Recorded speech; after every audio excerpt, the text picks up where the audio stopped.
시편 3편 1절. 여호와여, 나의 대적이 어찌 그리 많은지요. 일어나 나를 치는 자가 많으니이다. 많은 사람이 나를 대적하여 말하기를 그는 하나님께 구원을 받지 못한다 하나이다. 여호와여, 주는 나의 방패시요 나의 영광이시요 나의 머리를 드시는 자시시니이다. 내가 나의 목소리로 여호와께 부르짖으니 그의 성산에서 응답하시는도다. 내가 누워 자고 깨었으니 여호와께서 나를 붙드심이로다. 천만인이 나를 에워싸 진친다 하여도 나는 두려워하지 아니하리로다. 여호와여, 일어나소서. 나의 하나님이여, 나를 구원하소서. 주께서 나의 모든 원수의 뺨을 치시며 악인의 이를 꺾으셨나이다. 구원은 여호와께 있사오니 주의 복을 주의 백성에게 내리소서. 아멘. 본문을 보면 표제가 붙어 있죠. 다윗이 그의 아들 압살롬을 피해 도망 다닐 때 지은 시라는 표제입니다. 압살롬의 그 반역으로 다윗이 예루살렘을 떠나서 약 2년에서 2년 반 정도를 유리하며 방황했습니다. 얼마나 급했든지 후궁 10명을 성에 남겨두고 야간 도주하는 것처럼 그렇게 도망쳤습니다. 이 압살롬의 반역 이야기가 사무엘하 15장부터 18장까지 있습니다. 아무리 아들이지만 아들이 반역하고 아버지를 죽이고 아버지의 후궁들 10명을 성적으로 유린했는데 다윗이 왜 압살롬을 죽이기를 주저하고 죽이지 말라고 하고 그 다음에 압살롬이 죽은 소식을 듣자 통회하면서 울었을까요?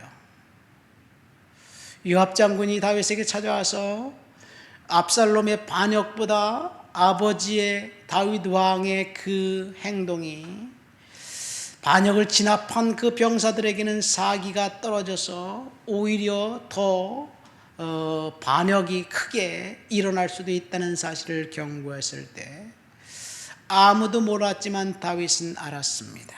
왜냐하면 압살롬의 반역은 그 죄가 다윗이 저지른 죄가 폭로한 것이기 때문입니다.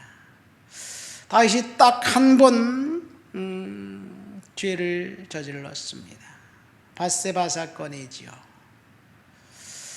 그 사건이 다윗 가정의 분노와 원한과 살인과 강간이라는 그런 연쇄 범죄로 이제 들어오게 만들었습니다. 아들들은 하나같이 괴팍했습니다.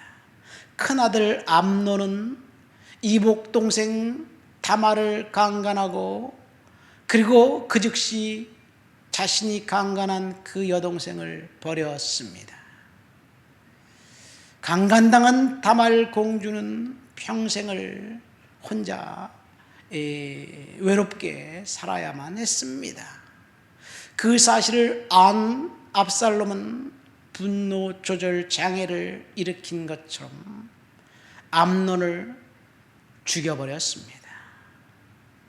그것이 다윗 가정에 뿌려진 밧세바 사건으로 인한 죄의 혹독한 결과였습니다. 다윗이 범죄한 것은 죄가 폭로한 것입니다.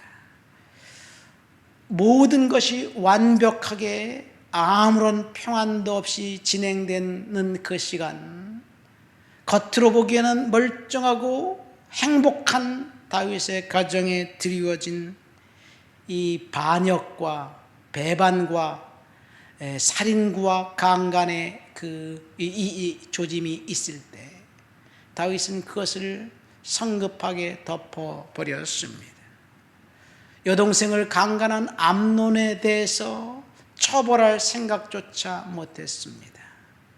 그 사실을 알고 동생의 그 원수를 갚으려고 했던 압살롬의 살인을 막지 못했습니다.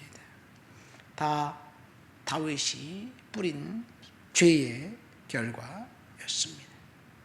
그 다윗이 뿌린 죄의 결과로 인해서 다윗이 뭐라고 고백하나요? 1절 2절 말씀 보세요. 여호와여 나의 대적이 어찌 그리 많은지요 나를 일어나 치는 자가 많습니다. 많은 사람이 나를 대적하여 말하기를 하나님께 구원을 받지 못한다 합니다. 죄의 대가입니다. 대적이 많고 그리고 아무도 자신을 지지해 주는 자가 없다고 느낄 때 이것은 죄가 뿌린 씨앗이었고 결과였습니다. 하나님은 회개한 다윗을 철저하게 용서해 주셨습니다. 다윗이 그 한 번 저지른 죄 때문에 침상에 눈물로 요를 적시고 베개를 적시면서 하나님 앞에 참회한 참회기도, 시편 43편 51편을 보면 정말 처절하게 참회했습니다. 그러나 그래서 죄는 용서받았지만 죄의 대가는 혹독했습니다. 우리가 한 번 저지른 그 범죄, 한 번 저지른 죄 때문에 죄의 대가가 혹독하다는 것을 안다면 죄가 무섭기 때문에 죄에서 도망가게 될 줄 믿습니다. 가인이 그랬습니다. 그런데 어찌된 영문인지 가인이 하나님 앞에 제사를 드리자 하나님이 가인의 제사를 받지 않았어요. 분명히 창세기 4장에 보면 가인이 먼저 하나님 앞에 제사를 드렸고 아벨은 형을 따라 저렇게 하는 거구나, 나도 저렇게 하나님께 예배 드려야지, 그리고 양새끼를 하나님께 드렸습니다. 가인이 모델링으로 동생에게 제사 드리는 방법을 가르쳐 줬는데 어느 순간 가인의 제사는 하나님이 연락하지 않았습니다. 왜 그럴까요? 구약 창세기는 침묵하지만 히브리서 11장은 믿음이 없이 드린 가인의 제사와 믿음의 아벨의 제사의 믿음 차이였습니다. 아마도 가인은 매너리즘에 빠져서 겉모습은 경건의 모습, 제사를 드리는 그 모습이 다 형식은 갖춰 있지만 속마음을 하나님께서 아시기 때문에 가인을 거부했는지 모르겠습니다. 사도행전 5장에 보면 아나니아와 삽비라 부부는 땅을 팔아서 절반을 사도들 발 앞에 갖다 주었는데 헌금을, 막대한 헌금을 하나님께 했는데도 불구하고 그들은 저주를 받았습니다. 창세기 5장은 이 사실을 이렇게 설명합니다. 내가 원하는 바 선은 행하지 아니하고 도리어 원하지 아니하는 바 악을 행했다. 땅을 팔아서 헌금까지 드렸는데 그것이 악이었다는 이야기예요. 하나님은 그들의 속마음을 이미 알고 계셨습니다. 가인은 선을 선택하지 않고 악을 선택했습니다. 그래서 사탄에게 빌미를 제공했습니다. 창세기 4장 7절에 보면 내가 선을 행하면 어찌 낫을 들지 못하겠느냐, 선을 행하지 아니하면 죄가 문 앞에 엎드러 있느니라. 죄가 너를 원하나 너는 죄를 다스릴지니라. 여기 보면 죄가 문 앞에 엎드러져 있고 죄가 문 앞에서 기다리면서 유혹할 때 하나님은 가인에게 죄를 다스리라고 이야기합니다. 사탄은 호시탐탐 이제 삼킬자를 두루 찾아다니고 있습니다. 베드로서 그 4장에 보세요. 야고보 사도는 이렇게 얘기합니다. 너희는 하나님께 순복할지어다 마귀를 대적하라. 그리하면 너희를 피하리라. 마귀를 대적하고 하나님 앞에 순복하는 길만이 우리가 사탄의 공격에서 이길 수 있는 방법입니다.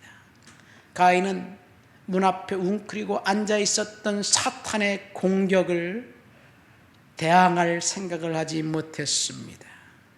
그 마음의 징후를 쌓음으로, 미움을 쌓음으로, 하나님께 대한 원망을 함으로 죄를 초청했고 결국 살인이라는 죄를 짓게 만들었습니다. 사울 왕이 처음에 왕에 등극할 때 그는 성령 충만한 사람이었고 겸손한 사람이었고, 그리고 하나님의 신에 감동받아서 예언했던 예언자였습니다. 근데 어느 순간 탐욕이, 욕심이 그를 지배하자 하나님의 영이 그를 떠나고 악령이 지배했습니다. 죄를 거부하고 죄를 털로부터 도망쳐야 되는데 죄를 거부할 수 없었기 때문에 결국 사탄이 그를 지배했습니다. 다윗은 자신이 지은 죄 때문에 공격당하고 있다는 사실을 오늘 고백한 거예요. 하나님이여, 어찌하여 나의 대적이 그리 많습니까? 그러나 그는 거기서 멈추지 않고 죄를 대적해서 도망치기로 결정했습니다. 이것이 전임 왕 사울과 다른 단 한 가지 차이입니다. 3절 4절 말씀을 보십시오. 여호와여, 주는 나의 방패시오 나의 영광이시오 나의 머리를 드시는 자니이다. 내가 나의 목소리로 여호와께 부르짖으니 그의 성산에서 응답하시는도다. 하나님 앞에 철저히 회개하고 부르짖을 때 하나님이 응답해 주신다는 사실을 다윗은 알았습니다. 여러분, 회개는 용기가 필요합니다. 회개는 하나님 앞에 적나라하게 자신의 모습을 내어놓을 때 비로소 가능합니다. 그런데 오늘날 우리 시대의 특징은 회개를 거부하게 만듭니다. 우리 주변을 보십시오. 매스컴에 들락날락하는 사람들의 이름의 면면을 한번 떠와려 보십시오. 모든 사람들이 그가 한 파렴치한 행위를 다 알고 있는데 모두 다 하나같이 난 안 그랬습니다. 절대로 나는 스펙을 위조하지 않았습니다. 절대로 나는 뇌물을 받지 않았습니다. 그 법인카드 쓴 거요, 내가 했나요? 내 부하 직원이 했지요. 사주니까 내가 먹지 그걸 내가 왜 먹습니까? 미쳤습니까? 그렇게 대답하는 것, 그래야 법적인 제재를 피해갈 수 있기 때문에 그렇습니다. 그가 저지른 죄를 폭로하는 것은 경찰과 검찰의 일이기 때문에 검찰과 경찰이 폭로하지 못하도록, 발견하지 못하도록 모든 것들을 다 조작하고 위조하면 죄가 없다고 판결 내리는 것이 오늘날 시대입니다. 그래서 오늘날 회개하면, 자신의 죄를 인정하면 한마디로 바보입니다. 죄를 인정하면 그 즉시 죄값을 받고 감옥에 가고 그리고 혹독한 대가를 치러야 됩니다. 끝까지 모르쇠로 일관하면, 경찰과 검찰이 죄를 입증하지 못하면 그 사람은 의인입니다. 이것이 오늘 우리 시대입니다. 설사 죄가 폭로되어 경찰과 검찰이 찾아내면 그 다음엔 대답하는 게 그랬나요? 기억이 안 나는데요. 내 기억이 왜곡된 것 같아요. 이렇게 이제 물타기 하면서 자기 기억으로 돌리고 술로 돌리고 다른 거로 돌리고 내가 원인이 아니라고 이야기합니다. 그래도 빼도 박도 못한 증거를 들이밀면 그때서야 비로소 제가 잘못했습니다. 이제부터는 나는 고졸로 살겠습니다. 의사 자격증 나 필요 없어요. 그렇게 왜 이야기합니까? 그래야 처벌을 덜 받기 때문에, 그래야 재판에서 판사들에게 유리하기 때문에, 그렇게 아무리 모르쇠로 일관해도 경찰과 검찰이 죄를 발견하지 못한다 할지라도 하나님의 눈은 속일 수 없습니다. 오늘날 우리 시대는 회개를 거부하게 만드는 시대입니다. 그래서 진짜와 가짜와 참과 거짓과 정의와 불의가 뒤섞여 있습니다. 이것이 사탄이 지배하는 세상이라는 특징입니다. 성도들 역시 똑같습니다. 우선 발뺌하고 봐야 돼요. 죄책감이나 양심의 가책은 숨겨둬야 이 세상에서 불이익을 당하지 않습니다. 그런데 성경은 이렇게 이야기합니다. 너희 죄가 반드시 너를 찾아낼 줄을 알라. 죄가 찾아내서, 죄가 폭로해서 결국은 웃음거리가 되게 만들고, 그리고 저주가 오는 거예요. 오늘 시편 3편에 나와 있는 다윗의 절규, 다윗의 부르짖은 그 고통스러운 절규는 그가 저지른 죄가 폭로한 것이었습니다. 이 시대는 회개를 거부하게 만들지만 세상 어디에도 죄를 고백해라, 회개해라, 참해야 된다, 이렇게 이야기하는 것이 단 한 군데도 없습니다. 세상은 죄를 지었을 때 감춰라, 거부해라, 모르쇠로 일갈해라, 그래야 불이익을 당하지 않는다, 그렇게 가르칩니다. 그리고 그렇게 작동합니다. 그러나 오직 성경만이, 오직 교회만이 죄를 지적하고 죄에서 돌아서라고 촉구하고 있기 때문에, 그래서 교회가 희망인 거예요. 이 세상에서 정의를 세울 수 있는 곳은 단 한 곳, 교회밖에 없습니다. 말씀을 맺습니다.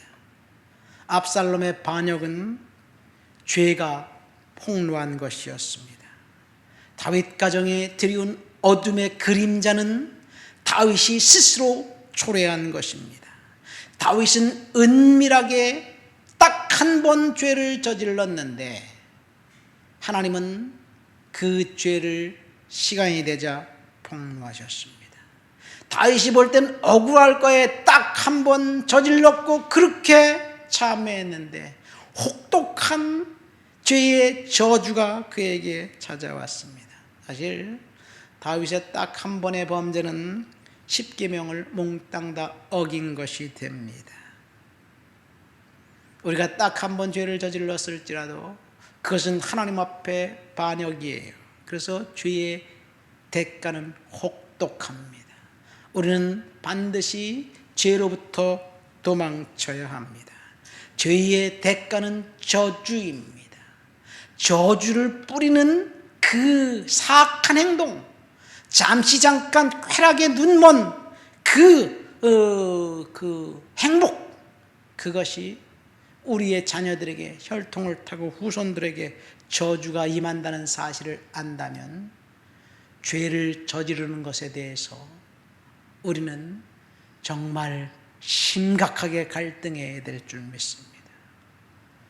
자식들이 잘 되려고 스펙을 위조하고 대학을 합격하고 졸업까지 했는데 그 죄가 폭로되니까 자기들이 한 모든 것들이 다 수포로 돌아간 거예요.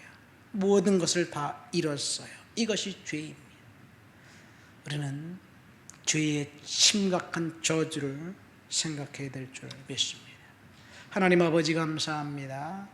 압살롬의 반역은 죄의 혹독한 결과, 죄가 폭로한 저주였다는 사실을 알게 되었습니다. 오늘도 주님 앞에 경건하고 거룩하고 하나님 앞에 믿음으로 살아가도록 우리들을 지켜 주시옵소서. 예수님의 이름으로 기도합니다. 아멘.